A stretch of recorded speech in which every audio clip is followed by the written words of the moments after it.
بسم اللہ الرحمن الرحیم۔ السلام علیکم ورحمۃ اللہ وبرکاتہ۔ صبح ہی صبح میاں بیوی کا خوب جھگڑا ہو گیا۔ بیگم صاحبہ غضبناک ہو کر بولی، بس بہت کر لیا برداشت، اب میں مزید 1 منٹ بھی تمہارے ساتھ نہیں رہ سکتی۔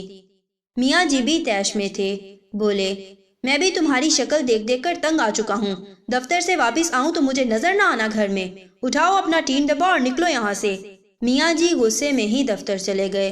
بیگم صاحبہ نے اپنی ماں کو فون کیا اور بتایا کہ وہ سب کچھ چھوڑ چھاڑ کر بچوں سمیت میکے واپس آ رہی ہے، اب مزید نہیں رہ سکتی اس جہنم میں۔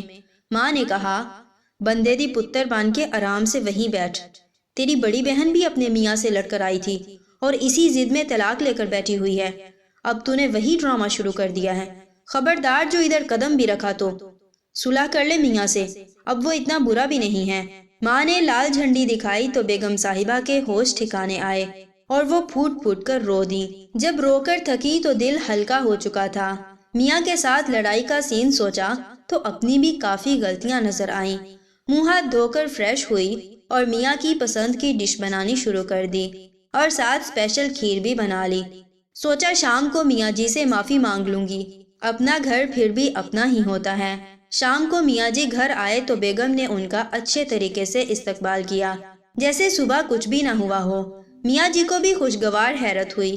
کھانا کھانے کے بعد میاں جی جب کھیر کھا رہے تھے تو بولے، بیگم کبھی کبھار میں بھی زیادتی کر جاتا ہوں، تم دل پر مت لیا کرو، بندہ بشر ہوں، غصہ آ جاتا ہے۔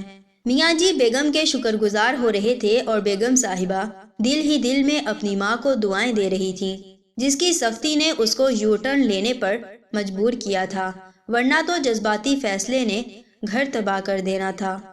سبق یہ ہے کہ اگر والدین اپنی شادی شدہ اولاد کی ہر ناجائز بات کو سپورٹ کرنا بند کر دیں تو رشتے بچ جاتے ہیں۔ آزما لیجئے۔ جزاکم اللہ خیر و احسن الجزا فی الدنیا والآخرہ۔ السلام علیکم ورحمۃ اللہ وبرکاتہ۔